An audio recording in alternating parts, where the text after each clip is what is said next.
야곱은 브엘세바 어머니의 아버지의 집을 떠나야만 했습니다. 베델에서 뵌 여호와 하나님의 모습도 선명합니다. 여호와 하나님의 약속도 그리고 야곱 본인의 서원도 너무나 기억에 분명합니다. 하지만 길은 멀고 여행은 사납습니다. 창세기 28장 29장부터 오늘의 이야기는 전체 야곱 이야기의 두 번째 마당입니다. 1000km 그 머나먼 길을 묻고 물으며 더듬더듬 찾아왔습니다. 아람의 들판 바단 아람은 그 끝이 보이질 않는 광활한 대지입니다. 광활한 대지에서 하란 땅을 찾아 겨우 근방까지 당도하였습니다. 그 사이 옷은 남루하기가 그지없고 몰골은 차마 눈뜨고 볼 수 없을 만큼 형편없었습니다. 해는 높고 볕은 따갑습니다. 입은 마르고 목은 타들어갑니다. 멀리서 보니 들판에는 우물이 보입니다.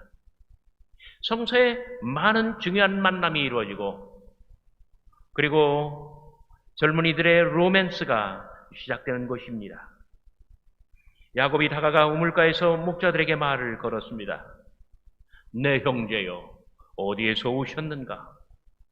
목자들이 답합니다. 하란에서 왔소이다. 야곱은 너무나 반가웠습니다. 하란 땅이라고? 그렇다면 혹시 나홀의 손자 라반을 아시는가? 역시 그들이 답했습니다. 압니다. 알고 말고요.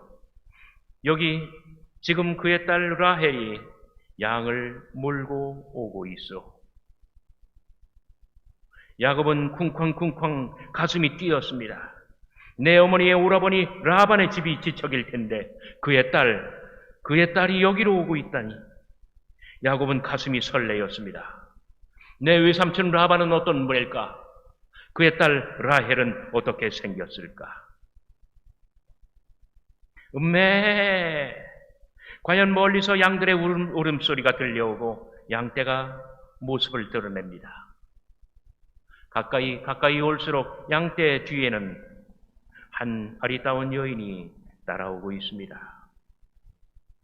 여인은 나중에 모세의 이야기에서 드러나는 것처럼 양치기 소녀, 양치기 여자였던 것입니다. 야곱은 단박에 이 여인을 알아보았습니다. 내 외삼촌 라반의 딸. 본래 모든 양떼가 다 당도했을 때 이 목자 저 목자 모든 목자들의 모든 양떼들이 다 도착했을 때 무거운 덮개에 돌을 옮기고 우물을 여는 법이거늘 야곱은 기다릴 것도 없이 괴력을 발휘하여 그 무거운 덮개돌을 하나씩 다 옮겼습니다. 먼저 온 목자들이 눈살을 찌푸립니다. 그러나 야곱은 개의치 않았습니다. 야곱은 마구마구 물을 퍼서 라헬의 양떼를 다 먹였습니다. 그리고는 당돌하게 여인에게 다가가 덥석 라헬을 끌어안고 입을 맞추기 시작합니다. 그 짧은 입맞춤의 순간 에서에게서 장자의 축복을 빼앗은 것과 에서의 살기를 피해 이역만리 바단 아람의 하란까지 쫓겨온 모든 일들이 영화의 인상적인 장면처럼 주마등처럼 눈앞을 스쳐 지나갑니다. 그 극단의 두려움, 수없이 많았던 위기의 순간들, 누구에게도 말할 수 없는 서러움. 야곱은 펑펑 눈물을 쏟으며 한없이 울었습니다. 영문을 모르는 여인은 이 거친 산해를 밀쳐내려 안간 힘을 쓰지만 그러나 역부족이었습니다. 정신이 돌아온 야곱은 그제서야 라헬에게 자기를 소개합니다. 나는 그대 아버지에게는 생질이요 그대에게는 외사촌이 되는 사람이 외다. 저는 지금까지 창세기 29장 전반부의 이야기를 정말 생생하고도 정감 있게 표현하려고 시도해 보았습니다. 여러분, 야곱의 이야기에서 재미있는 것, 지금까지 말한 것 가운데 뭐가 재미있었나요? 여러분들이 생각하는 바로 그겁니다. 야곱이 라헬에게 격하게 입맞춤을 먼저 시도하고, 그리고 입맞춤이 끝나니까 비로소 자기를 소개한다는 점이에요. 첫눈에 반했기 때문입니다. 단지 그뿐일까요? 그래도 그렇지, 여기 앉아 계신 청년 또는 미혼 남성, 여성 여러분, 젊은 청년들이 요즘 이렇게 데이트하면 당장 경찰에 잡혀갑니다. 하지만 이것이 야곱의 성격이고 사람됨입니다. 그런 성격이 급하고 물불을 가리지 않습니다. 라헬의 양떼에게 물을 먹이는 것만 봐도 그렇습니다. 모든 목자들의 모든 양떼들이 다 모여야 그때에서 우물의 덮개 돌을 열고 그리고 찾아온 순서대로 양떼에게 물을 먹이는 법입니다. 그런데 목자들이 충분히 설명했음에도 불구하고 야곱은 기다릴 줄 모르고 나대고 있습니다. 관례가 어떻고 규정이 어떻든 야곱은 개의치 않습니다. 남들의 시선도 아랑곳하지 않습니다. 남들 보기엔 너무나 저돌적이고 또 무모한 사람입니다. 야곱은 거칠기가 짝이 없습니다. 도무지 야곱이 태어나서 살아오면서 언제부터 이런 습관, 그리고 이런 생활 철학, 그리고 이런 인성이 형성되었는지 알 수가 없습니다. 외삼촌 라반은 야곱을 집에 들였습니다. 29장 13절 말씀입니다. 라반의 그의 생질 야곱의 소식을 듣고 달려와서 그를 영접하여 안고 입맞추며 자기 집으로 인도하여 드리니, 라반이 조카 야곱을 집에 들였다는 것은 그를 그를 친족으로 인정했다는 것을 의미합니다. 야곱의 집에 머문다는 것은 그를 위하여, 라반을 위하여, 그의 집안을 위해서 야곱이 정말 열심히 땀 흘려 노동해야 하는 것을 의미합니다. 그렇게 한 달이 지났습니다. 라반이 야곱에게 묻습니다. 15절, 내가 비록 내 생질이나 어찌 그저 내 일을 하겠느냐? 내 품삯을 어떻게 할지 내게 말하라. 여러분, 야곱이 누구입니까? 약을대로 야가 빠진 야곱이 절대로 공짜 품을 팔 리가 없습니다. 그러나 우물가에서 라헬을 처음 만났을 때의 그 반가움과 떨림, 막연하지만 영원토록 변치 않을 그 사랑의 마음, 외삼촌 댁을 위해 성심으로 일하지만 마음속으로 늘 애틋하게 바라보았었던 그 시선과 그 감정, 그리고 한 달을 하루처럼 흘러가게 만든 설명할 수 없는 사랑의 기쁨. 바로 이 대목에서 창세기 해설자는 야곱의 마음과 정서를 그대로 직설적으로 노출시켜줍니다. 17절, 18절, 레아는 시력이 약하고 라헬은 곱고 아리따우니 야곱이 라헬을 더 사랑하므로. 여러분, 레아가 시력이 약하고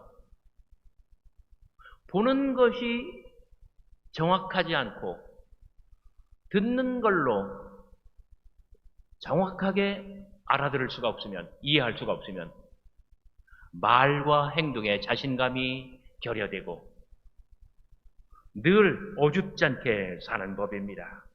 레아는 장녀로서 착하지만 보는 게 시원찮고 자신감이 부족합니다. 그런데 라헬은 어떻습니까?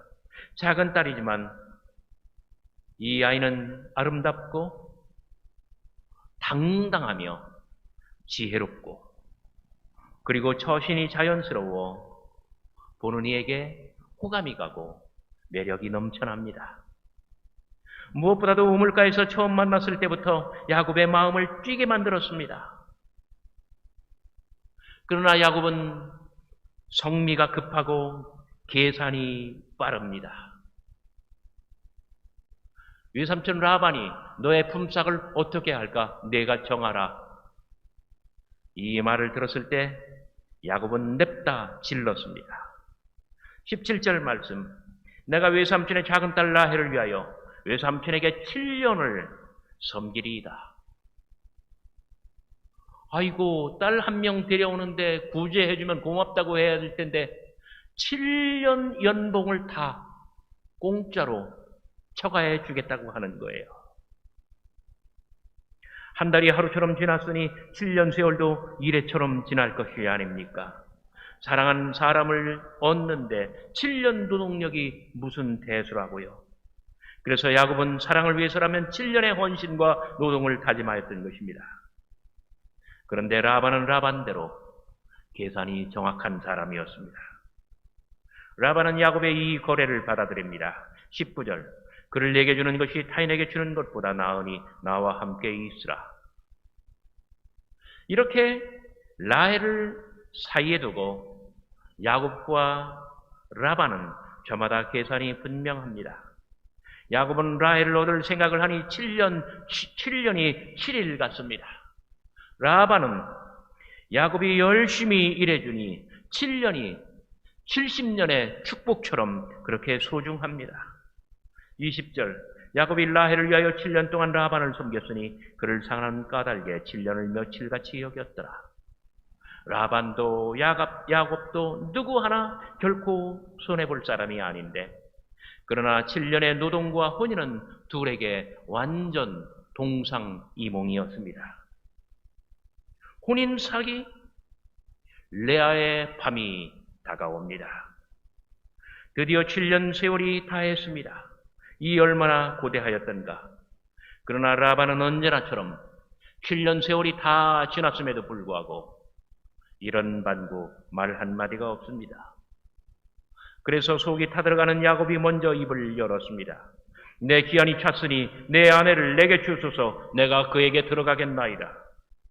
라반은 무표정합니다. 그런가? 벌써 그리 되었는가? 그렇다면 그리 함세 내 알겠네. 혼인을 날리는 풍악소리는 요란합니다. 인산인해입니다. 하란의 온 도성이 라반의 집에 모인 것과 같습니다. 라반은 정말 크게 한턱을 쏘았습니다. 음식은 풍성하고 포도주는 아무리 마셔도 동날 줄을 모릅니다. 밤이 깊어갈수록 잔치의 흥은 더해만 갑니다. 야곱이 한없이 들뜨고 하객들이 너나 없이 떠들썩할 때 그 후덕한 인심 뒤로는 라반의 치밀한 계략이 숨어 있습니다. 바로 신부를 바꿔치기 하는 것입니다. 여러분, 22절부터 24절까지 저와 한음성으로 한번 읽어봅시다. 시작. 라반이 그곳 사람을 다 모아 잔치하고 저녁에 그의 딸 레아를 야곱에게 데려가매 야곱이 그에게로 들어가니라. 라반이 또 그의 여종 실바를 그의 딸 레아에게 시녀로 주었더라. 어떻게 외삼촌을 이긴단 말입니까? 야가 빠지고 계산 잘 굴리는 야곱이 보기 좋게 당하고 말았습니다. 간밤에는 밤도 깊고 어두워 알 수가 없었지만 아침에 일어나니 품속의 여인은 야곱의 사랑 라헬이 아니라 아무리 보아도 마음속에 감정이 일어나지 않는 언니 레아였습니다. 레아 곁에 시녀 실바는 덤으로 다가왔습니다. 25절. 야곱이 폭발하였습니다. 외삼촌이 어찌하여 내게 이럴 수가 있어? 내가 외삼촌을 섬긴 게 라헬 때문이 아니었어. 그런데 이거 완전히 사기 결혼 아니요? 대체 외삼촌이 나를 속이다니요? 야곱은 너무나 서운했던 거예요. 자기의 생각, 자기의 의도, 그리고 명실상부한 계약, 이런 것들이 분명했는데, 그런데 라반이 정말 야곱을 배반한 것입니다. 폭발하는 야곱의 목소리를 듣고 라반이 움찔하였습니다. 자네 시방 여기서 7년을 살고도 그거 몰랐는가? 여기서는 언니를 놔두고 동생을 먼저 보내는 것이 법이 아니지. 언니도 어엿한 여인인데 혼인은 혼인대로 인정해야 하는 거 아닌가? 7일 혼례가 다 끝나면 그때 라헬하고 혼인하면 될 것인가? 대신 신부 한 명당 7년인께 라헬을 위해서도 7년을 더 일하면 됨세. 아니면 말고.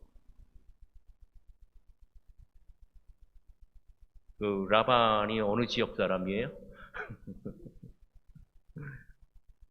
정말 야곱의 생각과 라반의 생각이 너무나 달라요.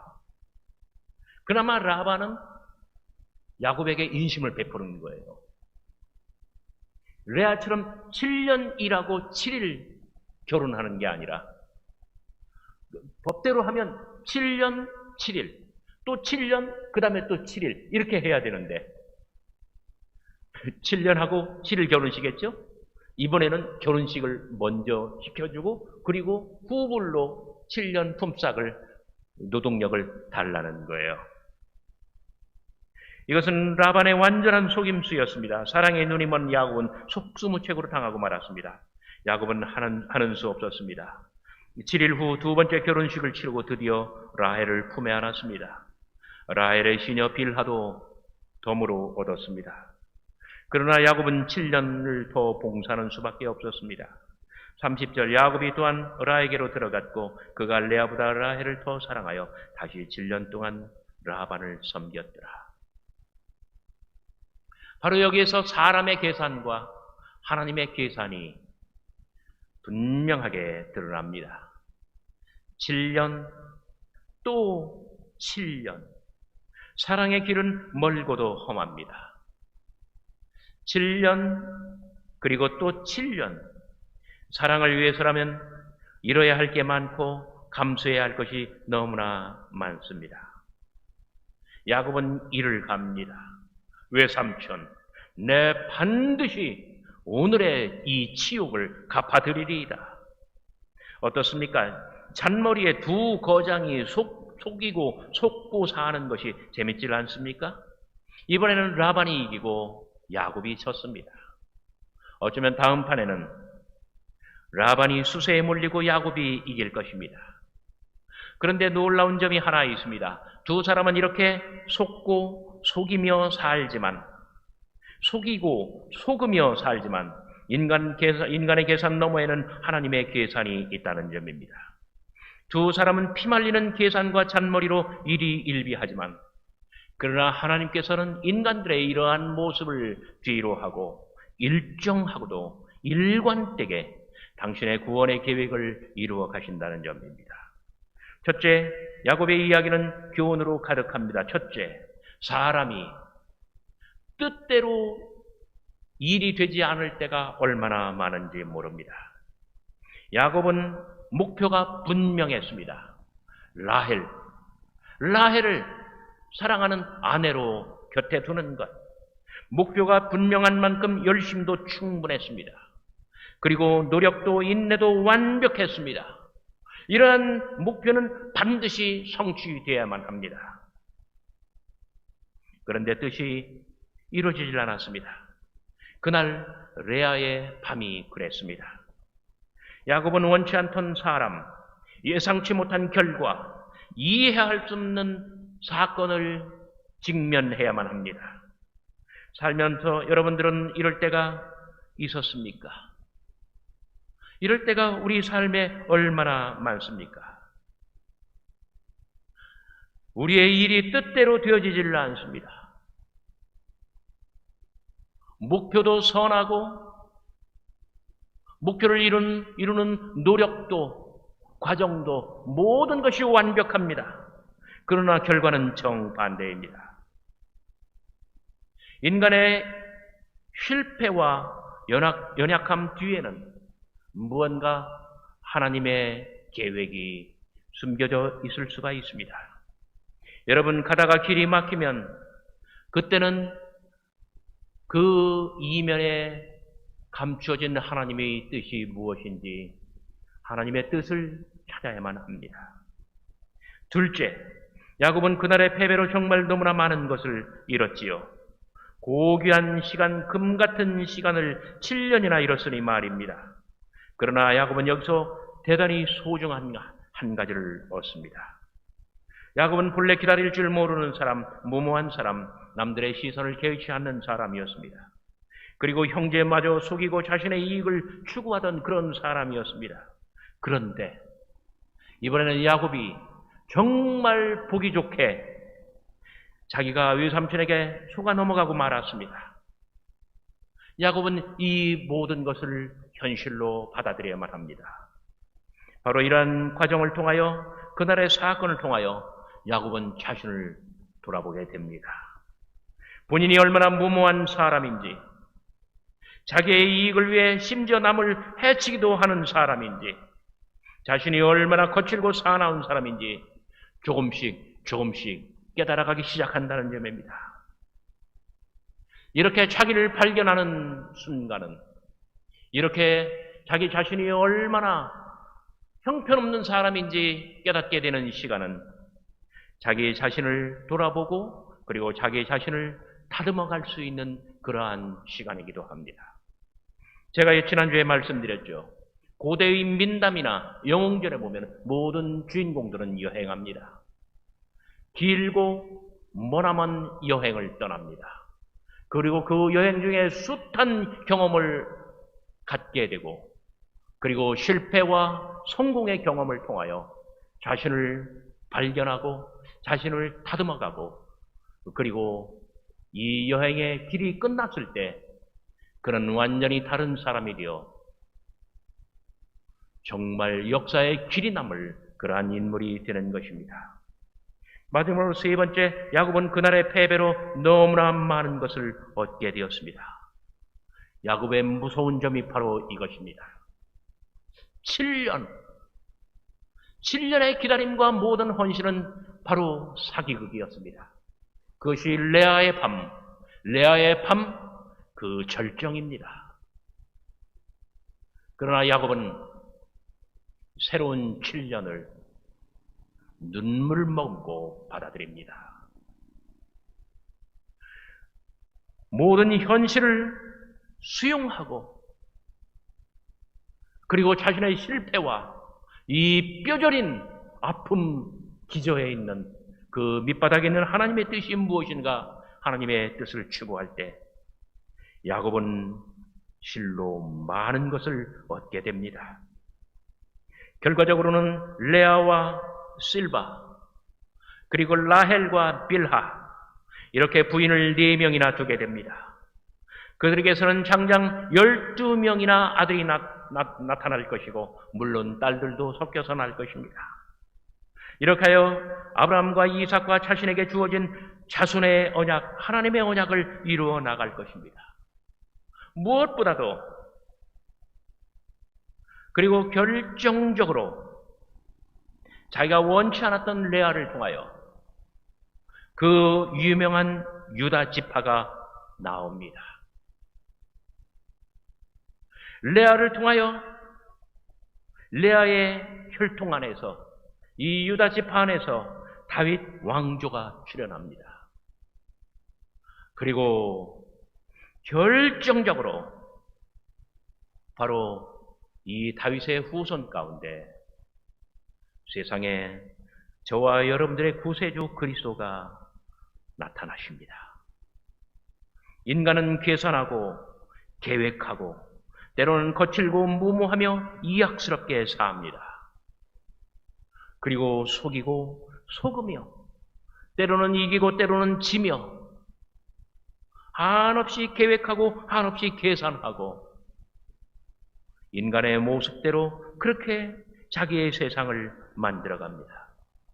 그러나 우리의 모든 일상을 뒤로하고 하나님은 모든 계산과 계획 그리고 인간의 노력을 뛰어넘어 일정하게 그리고 일관되게 당신의 뜻을 이루어 가십니다.